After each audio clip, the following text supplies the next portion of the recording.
कुमारी शैलजा जी।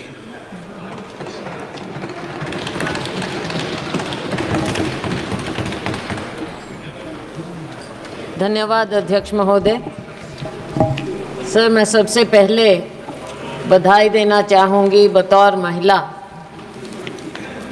Finance minister को, वित्त मंत्री महोदया को, कि इन्होंने 7 बार बजट पेश किया है, 6 बार बजट पेश किया है। साथ में बतौर कांग्रेस एमपी मुझे इस बात की भी खुशी है कि इन्होंने बहुत बड़ा दिल दिखाया है और हमारा मैनिफेस्टो पढ़ा, जिसे बड़ी मेहनत के साथ हमने तैयार किया। हमने कोई गारंटी इनकी सरकार की तरह, मोदी जी की गारंटी की तरह नहीं कहा, लेकिन हमारे नेता राहुल गांधी जी ने पूरे देश में जा जाकर लोगों को गले लगाकर उनकी दुख तकलीफ समझकर इस मैनिफेस्टो को सबके साथ मिलकर तैयार किया। और इन्होंने हमारा मैनिफेस्टो पढ़ा, अपनी गारंटी को साइड में रखा और हमारे मैनिफेस्टो को लागू किया। मैं इनकी बहुत शुक्रगुजार हूँ। अब मैं इस बजट को क्या बोलूं? कुर्सी बचाओ बजट बोले, विकसित बजट नहीं लेकिन विचलित बजट बोलें, या फिर एक और जुमला बजट बोलें, क्योंकि फिर बार बार हमें जुमले नज़र आते हैं इसमें। आपने 4 लोगों की बात की, लेकिन ये 4 कौन लोग हैं? गरीब, महिलाएं, युवा, हमारा अन्नदाता किसान। लेकिन इनकी गिनती कैसे हो? क्या मालूम पड़े कौन क्या है? क्या मालूम पड़े कि ये योजनाएं किसके लिए बनाएं? क्या मालूम पड़े कि टारगेट ग्रुप कौन है? अगर आप कास्ट सेंसस नहीं करेंगे, अगर आप सेंसस को सार्वजनिक नहीं करेंगे, राहुल जी ने, हमारे नेता ने मांग की कि सेंसस किया जाए, कास्ट सेंसस किया जाए, लेकिन ये सरकार चुप्पी साधे। एंड आई वंडर कि इसके बारे में इनके सहयोगी नीतीश कुमार जी क्या कहना चाहेंगे कास्ट सेंसस के बारे में। उन्हें तो बहुत कुछ मिला है, लेकिन सर ये बजट है किसके लिए ये भी तो पता चले। क्या केवल 2 राज्यों को ही उन पर मेहरबानी हुई है, या पूरे देश पर भी कुछ नज़र डाली गई? ऐसा नज़र नहीं आता कि 2 राज्यों के अलावा कुछ दिखा हो, या फिर भाजपा शासित प्रदेशों के अलावा कुछ नज़र आता हो। सर, मुझे याद आता है कि जब माननीय प्रधानमंत्री जी मोदी जी माननीय मुख्यमंत्री होते थे और उस समय हमारी सरकार थी और वो एनडीसी की मीटिंग में आते थे, अब तो खैर एनडीसी भी नहीं रहा, और वो हमेशा कोऑपरेटिव फेडरलिज्म की बात करते थे। अब शायद वो शब्द पूरी शब्दावली से निकल चुका है, कम से कम भाजपा की और सरकार की शब्दावली से निकल चुका है। लेकिन 2 राज्यों को भी मैं थोड़ा आगाह करना चाहूँगी।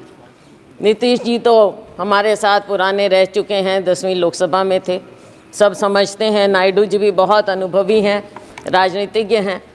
इनकी बातों पर ना जाएं।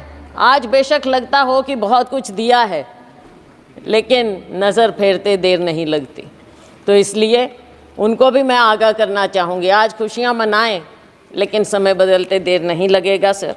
तो ये जो बजट पेश किया गया, इसमें जो इन्होंने गारंटी की बात की, शायद लोगों को विश्वास नहीं हुआ और इसीलिए 303 से लेकर 241 पर आ गए।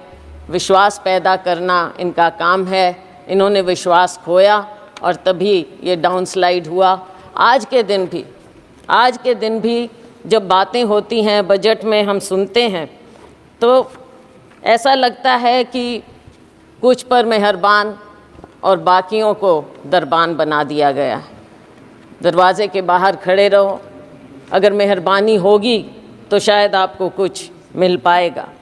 सर, जब प्राकृतिक आपदा की भी बात होती है, भाजपा शासित प्रदेशों के लिए तो सेंट्रल असिस्टेंस की बात की गई, बजट में, लेकिन हिमाचल प्रदेश की जब बात हुई तो एक्सटर्नल एजेंसीज़ की बात आ गई वहाँ पर कि उनके माध्यम से मदद की जाएगी। ऐसा भेदभाव क्यों? ये नहीं होना चाहिए और इसकी हम घोर निंदा करते हैं कि आप सबके साथ ऐसे भेदभाव। और फिर एक बात और सर, हरियाणा, महाराष्ट्र, झारखंड और शायद जम्मू कश्मीर चुनाव की ओर जा रहे हैं, पर ऐसा लगता है कि सरकार ने पहले ही हार मान ली। इन राज्यों का जिक्र तक नहीं, 3 राज्यों का जिक्र तक नहीं हुआ, कुछ दिया तक नहीं। और दुख इस बात का है कि आज 3 केंद्रीय मंत्री हैं हरियाणा से केंद्र में, एक तो मुख्यमंत्री भी रह चुके, लेकिन हरियाणा को कुछ नहीं मिला। मुझे मालूम नहीं कि अंदरूनी इनकी क्या बातें होती हैं, वो तो खैर सार्वजनिक हो नहीं सकती, लेकिन दुर्भाग्य है मेरे राज्य का, हरियाणा का, कि 3 केंद्रीय मंत्री होने के बाद भी हमें हरियाणा को ये कुछ ना दे पाए हैं और नाम तक लेना मुनासिब नहीं समझा। सर, किसान की बात है, किसान की आय दुगनी करने की बात कही गई। स्वामीनाथन कमेटी रिपोर्ट की बात लागू करने की शुरू में की थी, लेकिन बहुत कन्वीनियंटली आसानी से अब स्वामीनाथन कमेटी रिपोर्ट का नाम तक नहीं लिया जाता है। एग्रीकल्चर का, कृषि सेक्टर का बजट आधे के करीब हो गया है। 2019-20 में जहां 4.97% था, इस बजट में आपने 2.74% करके छोड़ दिया है। बात करते हैं एमएसपी की। एमएसपी के बारे में कहा गया माननीय वित्त मंत्री जी ने कि आपने बहुत से उपजों को इस बार एमएसपी दिया है, लेकिन क्या आपने स्वामीनाथन कमेटी रिपोर्ट के मुताबिक फार्मूला अपनाया है? C2 plus 50%? नहीं, बिल्कुल नहीं, क्योंकि आप भूल चुके हैं उसे। थोड़ा सा याद दिलाना चाहूँगी कि बढ़ाने के बावजूद जब हमारी सरकार थी, यूपीए सरकार, उस समय गेहूं की एमएसपी हमने 119% बढ़ाई थी और धान की 134% बढ़ाई थी, लेकिन मोदी जी की सरकार में केवल 47% गेहूं और 50% धान बढ़ाई गई है। तो इसमें पीठ थपथपाने का तो कुछ नज़र आता ही नहीं। आज के दिन इतनी अग्रेरियन क्राइसिस है, खास करके हमारे राज्यों में, लेकिन उसकी ओर कोई ध्यान नहीं है। किसान बैठा रहे, साल से ऊपर बैठा रहा, लेकिन उसकी ओर ध्यान नहीं दिया। ऐसे बना देते हैं जैसे कोई दुश्मन हो, किसी दुश्मन देश के साथ बॉर्डर बनाए जाते हों। ऐसी बात होनी नहीं चाहिए। पूंजीपतियों के मित्र हैं, ये दुनिया जानती है, पूंजीपति खास तौर से जानते हैं। किसान अपने दुख को समझते हुए ये जानता है कि केवल और केवल पूंजीपतियों का ध्यान दिया जाएगा। सर, आज हमारी सरकार में 72,000 करोड़ रुपया हमने किसानों का कर्जा माफ़ किया था, लेकिन आपने अपने पूंजीपति मित्रों का 16 लाख करोड़ रुपया माफ़ किया। किसानों की ओर कोई ध्यान नहीं। शायद आपको लगता है कि किसानों का कर्जा माफ़ करेंगे तो वो आलसी हो जाएंगे, पैदावार नहीं करेंगे, काम नहीं करेंगे, शायद यही शंका है, मैंने पढ़ा कहीं पर। और नाबार्ड के मुताबिक हर किसान औसतन 1.35 लाख रुपए के कर्जे में है। ये नाबार्ड का फिगर है, मेरा नहीं। तो साथियों, ऐसी बात नहीं, फिर से वही बात आ गई, मित्रों पर मेहरबानी और किसानों और मजदूरों से बेईमानी। बेईमानी मैंने इसलिए कहा कि शब्द यूज़ नहीं करना चाहिए। नाबार्ड का फिगर है ये? मैं हाँ जी नाबार्ड। मैं ये इसलिए कह रही हूँ क्योंकि आपने समझौता किया किसानों के साथ, और लेकिन आपने वादा खिलाफ़ी की। हर बात में आपने वादा खिलाफ़ी की। कौन सा साल था? 2021, और आज कौन सा साल आ गया है, कौन सा समय आ गया है। किसान अपना दुख लेकर फिर भी बैठा है। किसान को आप उग्रवादी मत करिए, लेकिन आप उसको मजबूर मत कीजिए उग्र होने पर। और मजबूर और मज़दूर दोनों बना दिया है आपने, किसान को, मज़दूर को, किसी और ध्यान नहीं है। और इसके ऊपर एक और फसल बीमा योजना हमारे यहाँ अपने प्रदेश की मैं बात कर सकती हूँ।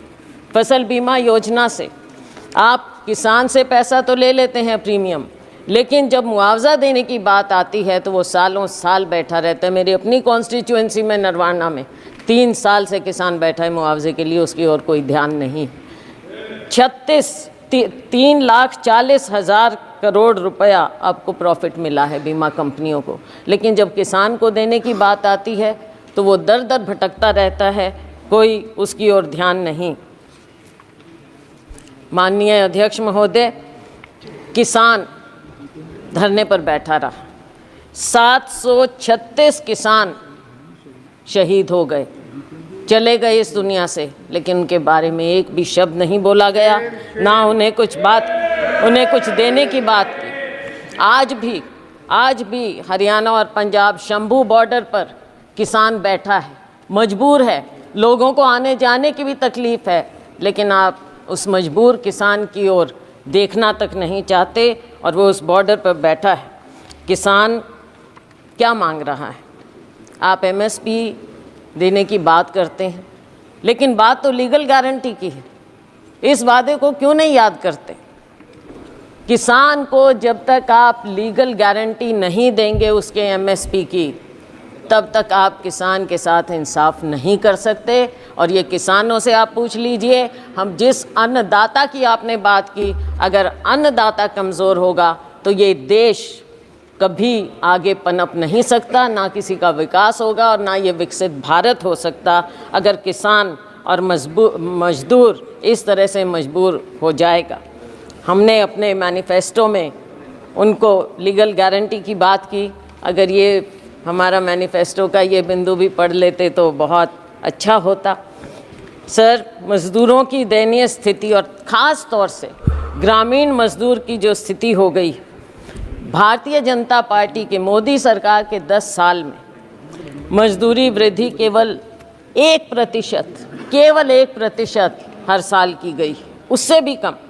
और अगर मनरेगा की बात करें, मुझे दुख इस बात का हुआ कि मनरेगा का एक बार भी नाम नहीं लिया गया इस पूरे बजट में।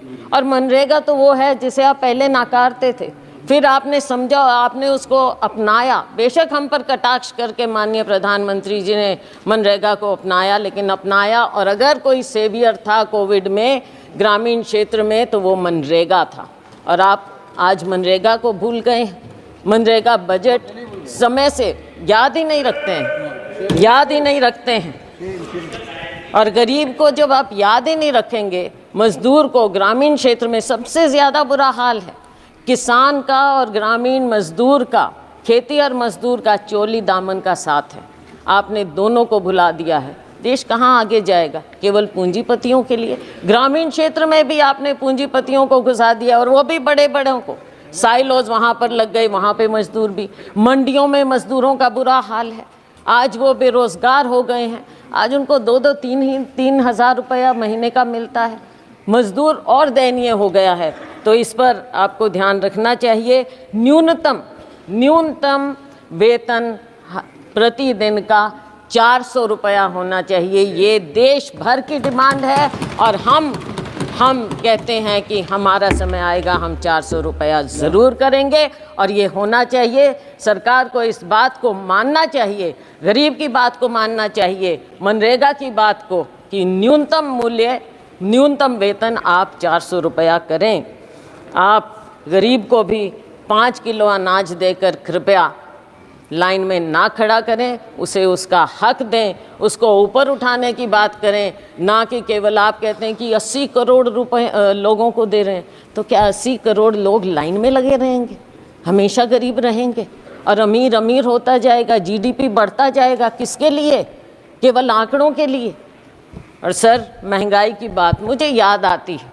सुषमा स्वराज जी बहुत सम्मानित, हमारे पूरे सब उनको मानते थे, नेता थे, भाजपा की बहुत वरिष्ठतम नेताओं में से थी। मुझे याद है जब बजट एक बार पेश किया गया और उसमें उन्होंने कहा, प्रणब मुखर्जी साहब वित्त मंत्री थे, और उन्होंने कहा, दादा आंकड़ों से पेट नहीं भरता।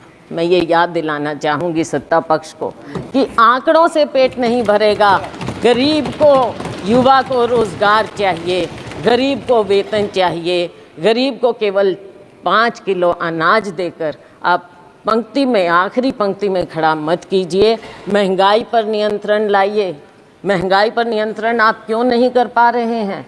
जो ऑयल कंपनीज हैं उनका मुनाफा बढ़ता जाता है, लेकिन क्या आप आम उपभोक्ता को कोई राहत देते हैं? क्या किसान तक कोई राहत पहुंचती है? गरीब तक कोई राहत पहुंचती है? आज इन्फ्लेशन कितना बढ़ता जा रहा है। फूड इन्फ्लेशन के बारे में माननीय वित्त मंत्री जी ने पासिंग में कहा कि हम इसका इंतज़ाम करेंगे, लेकिन कैसे इंतज़ाम करेंगे? दाल, आपके सब्जियां सब इतनी महंगी होती जा रही हैं। क्या अनाज केवल एक है? केवल अनाज? क्या गरीब आदमी सब्जी या कुछ नहीं खाए, प्याज नहीं खाए, आलू नहीं खाए, कोई सब्जी नहीं खाए, वो उस तक पहुंचता नहीं? पहुंचता है तो कितना महंगा मिलता है। वित्त मंत्री प्याज नहीं खाती है। प्याज नहीं खाती है। चलो वो तो अपने खाने का अलग टेस्ट है, वो कोई बात नहीं, लेकिन गरीब आदमी तो प्याज और आलू खाता है ना, उसको तो कुछ और नहीं मिलता। My God. अच्छा, तो आटे दाल का भाव पता होना चाहिए। और एलपीजी की जो आंसू आपने पहुंचने की बात कही थी, आज आंसू आपको महिलाओं के, बहनों के नज़र नहीं आते। शिक्षा की हम बात करें तो शिक्षा का स्तर जिस कदर गिरता जा रहा है, मेरे अपने राज्य में प्राइमरी स्कूल सैकड़ों की संख्या में बंद होते जा रहे हैं, और लेकिन सरकार का उसकी ओर कोई ध्यान नहीं है। सरकारी स्कूलों में गरीबों के बच्चे पढ़ते हैं, अमीरों के नहीं। हमारे माँ बाप सरकारी स्कूलों में पढ़कर ऊपर आए थे, और उन्हीं के कारण हम आज यहाँ पर खड़े हैं।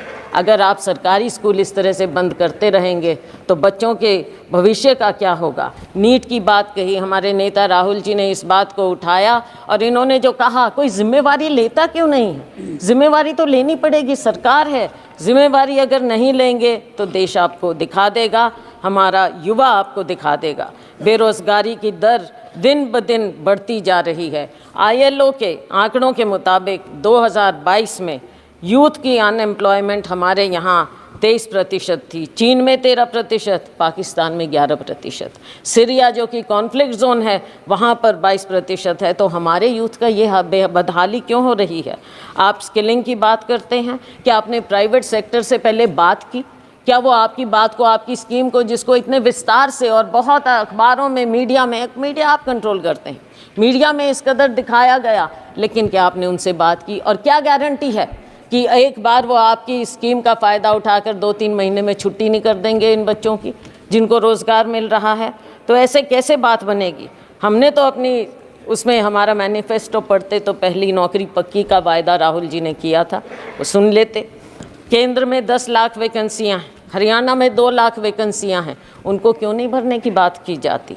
और बैकलॉग है SC BC का, उनकी और आपने बिल्कुल ध्यान ही नहीं दे रहे हैं। बैकलॉग को भी तो भरिए। और अगर ये प्राइवेट सेक्टर इतना ज़्यादा आएगा, वहाँ पर क्या आपने आरक्षण किया है? कहाँ जाएंगे हमारे लोग? रेलवेज़ में आपने जो सबसे बड़े डिफेंस रेलवेज़, यहाँ पर मिलता ही नहीं है, रोज़गार ही नहीं मिल रहा है, आपने बंद कर दी हैं सब नौकरियाँ। तो हमारे लोग, युवा कहाँ जाएगा? स्किल इंडिया का क्या हुआ? आज के दिन बेरोज़गारी इस कदर आपके सामने मुंह बाय खड़ी है, और आपको अगर नज़र नहीं आता तो आपको आने वाले जो ये चुनाव होंगे इन राज्यों में आपको नज़र आ जाएगा। वैसे जो अभी उपचुनाव हुए उसमें भी आपको नज़र आ गया होगा। तो साथियों, जब बेरोज़गारी इतनी बढ़ती है तो गलत आदतें भी बढ़ जाती हैं।